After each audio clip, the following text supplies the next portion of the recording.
জাতি, ভবিষ্যৎ দেশ ও জাতি, সেবাই হবে আমাদের জীবনে শপথ। প্রিয় শিক্ষার্থীরা, আসসালামু আলাইকুম। কেমন আছো সবাই? আশা করি সবাই ভালো আছো, সুস্থ আছো এবং সামাজিক দূরত্ব বজায় রেখে চলতেছো। তো আজকে আমরা পড়ব ফিনান্স অ্যান্ড ব্যাংকিং নবম শ্রেণী। আজকে আমরা গত 2 ক্লাসে আমরা নবম অধ্যায় নিয়ে আলোচনা করতেছিলাম। তো আজকে আমরা সেই ধারাবাহিকতায় নবম অধ্যায় পরবর্তী অংশগুলো নিয়ে আলোচনা করব। তো চলে যাই মূল পাঠে। প্রিয় শিক্ষার্থীরা, দেখো আজকে আমরা পড়ব ব্যাংকিং ব্যবসার মূলনীতি। এর আগে ব্যাংকিং ব্যবসার গঠন পর্যন্ত আমরা লাস্ট ক্লাসে পড়েছি।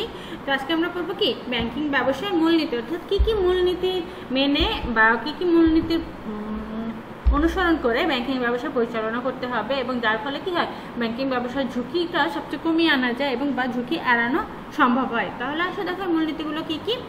প্রথমে আসি নিরাপত্তার নীতি, অর্থাৎ ব্যাংকিং ব্যবসার একটি গুরুত্বপূর্ণ নীতি হচ্ছে কি গ্রাহকের অর্থ ও ঋণ প্রদত্ত হিসাবের কি করতে হবে অর্থের নিরাপত্তা বিধান। দেখো ব্যাংক যেহেতু অর্থ নিয়ে ব্যবসা করে, যে তার মানে কি অর্থের নিরাপত্তা বিধান ব্যাংকিং মুনাফা অর্জনের ক্ষেত্রে সবচেয়ে গুরুত্বপূর্ণ। যেরকম ধরো একজন গ্রাহক বা একজন আমানতকারী যদি ব্যাংকে টাকা জমা রাখে এবং তার টাকা যদি নিরাপদ না থাকে তাহলে সে কেন টাকা জমা রাখবে? কখনোই রাখবে না। তার মানে কি ব্যাংকের সবচেয়ে গুরুত্বপূর্ণ এবং সবচেয়ে গুরুত্ব সহকারে যে নীতি অনুসরণ করা উচিত সেটা হচ্ছে কি নিরাপত্তার নীতি।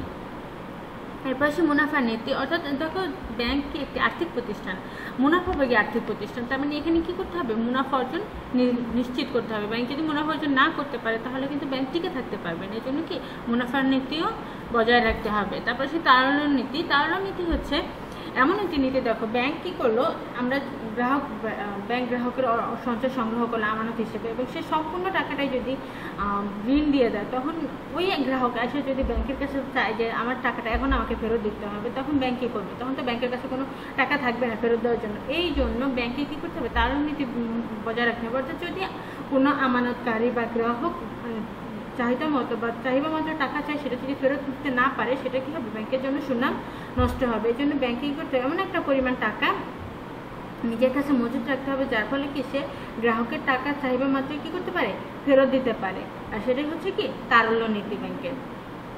এরপর সে প্রাচুর্য বা সচ্ছলতা নীতি, অর্থাৎ ব্যাংকে করতে হবে কার্যক্রম সুষ্ঠুভাবে পরিচালনার জন্য আর্থিকভাবে সচ্ছল হতে হবে। ব্যাংক যদি আর্থিকভাবে সচ্ছল না হয় সে কিন্তু দেউলিয়া হয়ে যাবে। এরপর সে দক্ষতা, ব্যাংকিং ব্যবস্থাপনার কর্মকর্তা কর্মচারী সকল ক্ষেত্রে কী হবে দক্ষতার পরিচয় দিতে হবে। ব্যাংকিং কার্যক্রম পরিচালনায় দক্ষ ব্যাংকিং কী করতে পারে প্রতিযোগিতায় এগিয়ে যেতে পারে এবং টিকে থাকতে পারে। এরপর সেই সেবার নীতি, ব্যাংক গ্রাহকের বহুবিধ সেবা প্রদান করে কমিশনের মাধ্যমে, সেটাও কি ব্যাংকের একটি গুরুত্বপূর্ণ নীতি। এরপর সে প্রচার নীতি, উপযুক্ত বোধগম্য আকর্ষণীয় প্রচার মাধ্যমে ব্যাংকের প্রচার করা উচিত যার মাধ্যমে কি করা যায় ব্যাংকের কার্যক্রম সহজভাবে পরিচালনা করা যায়। এরপর সে গোপনীয়তা নীতি, ব্যাংকে অবশ্যই তার গ্রাহকদের আস্থা অর্জনের জন্য কী করতে হবে তাদের হিসাবের গোপনীয়তা রক্ষা করতে হবে এবং তাদের বিভিন্ন যে তথ্যদের ব্যাংকে প্রদান করা হয় সকল তথ্যের কী করতে হবে গোপনীয়তা নিশ্চিত করতে হবে। তারপরে সে সুনামের নীতি, অবশ্যই ব্যাংকে উন্নত ব্যবস্থাপনা দক্ষ পরিচালনা গোপনীয়তা রক্ষা ইত্যাদি কার্যক্রমের মাধ্যমে করতে হবে, বাজারে সুনাম সৃষ্টি করতে হবে। এরপর সে বিনিয়োগ নীতি, ব্যাংকের বিনিয়োগের ক্ষেত্রে ব্যাংকের বিনিয়োগের আকার মেয়াদ সুদের হার ইত্যাদি নীতি অনুসরণ করা হয়, তার সব বিনিয়োগের নীতি। অর্থাৎ আর ব্যাংকে যে সকল শর্ত বিবেচনা করে ব্যাংক বিনিয়োগ করে থাকে সে সকল নীতি কি বিনিয়োগ নীতির অন্তর্ভুক্ত। এরপর সে উন্নয়নের নীতি, মুনাফা অর্জনের পাশাপাশি দেশের সার্বিক অর্থনৈতিক উন্নয়ন ও উন্নয়নে সহযোগিতা করা ব্যাংকের একটি গুরুত্বপূর্ণ নীতি। উদ্দেশ্যের নীতি, মিতব্যয়িতা নীতি, সততা ও বিশ্বস্ততার নীতি, সাবধানতার নীতি, বিশেষায়ন নীতি ইত্যাদি তোমরা কী করবে বাসায় করে নেবে। এখানে তোমাদের কোনো সমস্যা হবে না আশা করি। তারপরে আসি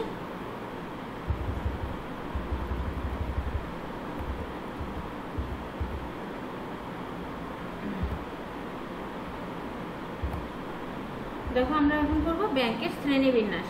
দেখো ব্যাংক বিভিন্নভাবে শ্রেণীবিন্যাস করা যায়। এখানে দেখো 5টা শ্রেণীবিন্যাসের ভিত্তি দেওয়া আছে। সেগুলো হচ্ছে কি কার্যভিত্তিক শ্রেণীকরণ, মালিকানা ভিত্তিক শ্রেণীকরণ, অঞ্চল ভিত্তিক শ্রেণীকরণ, বিশেষ গ্রাহক ভিত্তিক শ্রেণীকরণ, সুদমুক্ত ব্যাংক। এই 5টা শ্রেণীর মাধ্যমে কি করে ব্যাংকে বিভিন্ন ভাগে ভাগ করা যায়। তাহলে আসো আজকে আমরা আলোচনা করব কার্যভিত্তিক শ্রেণীকরণ, অর্থাৎ ব্যাংকের কার্যের ভিত্তিতে ব্যাংকে কি কি ভাগে ভাগ করা যায়। এখানে দেখো ব্যাংকের কাজের ভিত্তিতে ব্যাংকে টোটাল 6 ভাগে ভাগ করা যায়, যেগুলো হচ্ছে কেন্দ্রীয় ব্যাংক, বাণিজ্যিক ব্যাংক, কৃষি ব্যাংক, শিল্প ব্যাংক, বিনিময় ব্যাংক ও অন্যান্য ব্যাংক। প্রথমে আসি কেন্দ্রীয় ব্যাংক। কেন্দ্রীয় ব্যাংক হচ্ছে সকল ব্যাংকের মুরব্বী বা পরিচালক বা নিয়ন্ত্রক, যাকে কি করা হয় সকল ব্যাংকের ব্যাংকার বলা হয়। অর্থাৎ এমন একটি ব্যাংক যে কি করে অন্যান্য ব্যাংকের কার্যক্রম দেখাশোনা করে এবং দায়িত্ব ঋণের নিয়ন্ত্রণ করে, অন্যান্য সকল ব্যাংকের সকল কার্যক্রমকে নিয়ন্ত্রণ করে, সেই সকল ব্যাংকই কি কেন্দ্রীয় ব্যাংক। অর্থাৎ গোটা ব্যাংকিং ব্যবস্থার প্রাণকেন্দ্র কি কেন্দ্রীয় ব্যাংক। এবং কেন্দ্রীয় ব্যাংকে কি করা বলা হয়, মুদ্রা বাজারের অভিভাবক বলা হয়, মুদ্রা প্রচলনকারী, নোট প্রচলনকারী ইত্যাদি সকল কার্যক্রমে কি কেন্দ্রীয় ব্যাংকের কাছে নিয়ন্ত্রিত হয় বা কেন্দ্রীয় ব্যাংক নিজে নিয়ন্ত্রণ করে। এবং একটি দেশের নোট প্রচলনের ক্ষেত্রে কেন্দ্রীয় ব্যাংক ব্যতীত অন্য কোনো ব্যাংক নোট প্রচলন করতে পারে না। আসলে বাংলাদেশের কেন্দ্রীয় ব্যাংকের নাম হচ্ছে কি বাংলাদেশ ব্যাংক। এখানে ইংল্যান্ডের কেন্দ্রীয় ব্যাংকের নাম দেওয়া আছে ব্যাংক অফ ইংল্যান্ড, জাপানের কেন্দ্রীয় ব্যাংক হচ্ছে ব্যাংক অফ জাপান ইত্যাদি কেন্দ্রীয় ব্যাংক হিসেবে কার্যকর হয়। তোমরা ছাড়াও আরও কয়েকটি দেশের কেন্দ্রীয় ব্যাংকের নাম জেনে রাখবে। তাহলে কেন্দ্রীয় ব্যাংক কি? কেন্দ্রীয় ব্যাংক হচ্ছে সকল ব্যাংকের ব্যাংকার বা মুরব্বী বা পরিচালক, যে কি করে সকল ব্যাংকের কার্যক্রমকে নিয়ন্ত্রণ করে বা দেখাশোনা করে। এরপর আসে বাণিজ্যিক ব্যাংক। বাণিজ্যিক ব্যাংক হচ্ছে মুনাফা অর্জনের উদ্দেশ্যে জনগণের সঞ্চিত অর্থ আমানত হিসেবে যে ব্যাংক আমানত গ্রহণ করে এবং ঋণ দান কাজে প্রতিষ্ঠিত হয় তাকে কি বলে বাণিজ্যিক ব্যাংক বলে। অর্থাৎ বাণিজ্যিক ব্যাংক হচ্ছে মুনাফা অর্জনের উদ্দেশ্যে আমানত সংগ্রহ করে এবং ঋণ প্রদান করে থাকে, সেটাই কি বাণিজ্যিক ব্যাংক। তাহলে কেন্দ্রীয় ব্যাংক কী করে? কেন্দ্রীয় ব্যাংক কিন্তু কখনোই ঋণ প্রদান করে না বা সঞ্চয় সংগ্রহ করে না। তাহলে কেন্দ্রীয় ব্যাংক এবং বাণিজ্যিক ব্যাংকের প্রধান পার্থক্য হচ্ছে কি কেন্দ্রীয় ব্যাংক অন্যান্য ব্যাংকের কার্যক্রম নিয়ন্ত্রণ করে, আর বাণিজ্যিক ব্যাংক কী করে জনগণের মুনাফা অর্জন উদ্দেশ্যে জনগণের সঞ্চিত অর্থ আমানত হিসেবে গ্রহণ করে এবং সেই আমানত থেকে ঋণ প্রদান করে মুনাফা অর্জন করে। এরপর আসি কৃষি ব্যাংক। কৃষি ব্যাংক হচ্ছে কৃষিক্ষেত্রে উন্নয়নের লক্ষ্যে যে ব্যাংক ঋণ প্রদান সহ অন্যান্য সুবিধাদি প্রদান করে থাকে তাকে কি বলে কৃষি ব্যাংক বলে। এটি একটি বিশেষায়িত আর্থিক প্রতিষ্ঠান। তোমরা সবসময় মনে রাখবে কৃষি ব্যাংক কি একটি বিশেষায়িত আর্থিক প্রতিষ্ঠান, অর্থাৎ একটি বিশেষায়িত ব্যাংক। বাংলাদেশে কি রয়েছে? বাংলাদেশ কৃষি ব্যাংক রয়েছে। এরপর সে শিল্প ব্যাংক। শিল্প ব্যাংক হচ্ছে দেশের শিল্পখাত উন্নয়নের লক্ষ্যে যে ব্যাংক প্রতিষ্ঠিত হয় এবং শিল্পখাতের উন্নয়নের বিভিন্ন খাতে ঋণ প্রদান থেকে শুরু করে সকল কার্যক্রম গ্রহণ করে তাকে কি বলে শিল্প ব্যাংক বলে। বাংলাদেশের একমাত্র শিল্প ব্যাংক হচ্ছে BDBL, Bangladesh development bank limited.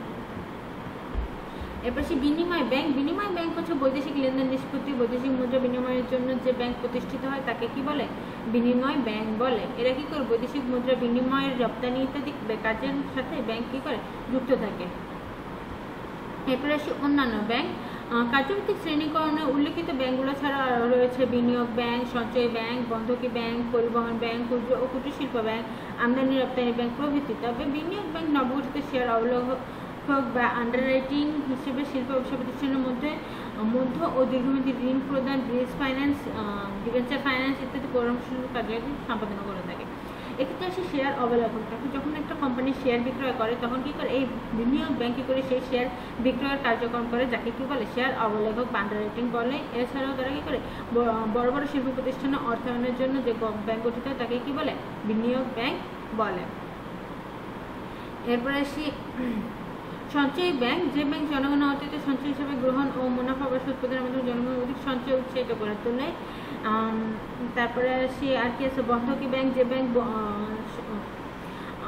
বিভিন্ন ধরনের বন্ধক নিয়ে কাজ করে, জমি ভূমি বন্ধক রেখে শিল্প ও কৃষিক্ষেত্রে ঋণ প্রদান করে থাকে তাকে কি বলে বন্ধকি ব্যাংক বলে।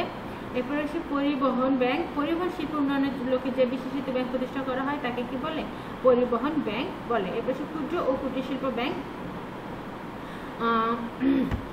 ক্ষুদ্র শিল্প উদ্যোক্তাদের উৎসাহিত করার লক্ষ্যে শিল্পায়ন ত্বরান্বিত করার জন্য ক্ষুদ্র ও কুটির শিল্প ব্যাংক কি করে আর্থিক সহায়তা প্রদান ও পরামর্শ প্রদান করে থাকে। এছাড়া রয়েছে আমদানি রপ্তানি ব্যাংক। আমদানি রপ্তানি কাজে সহায়তা করার জন্য যে ব্যাংক গঠিত ও পরিচালিত হয় তাকে কি বলে আমদানি রপ্তানি ব্যাংক বলে থাকে। আমদানি রপ্তানি ব্যাংকের মূল কাজ হচ্ছে প্রত্যয়পত্র খোলা ও প্রত্যয়পত্রের সুবিধা প্রদান করা, এছাড়া ঋণ সরবরাহ করা।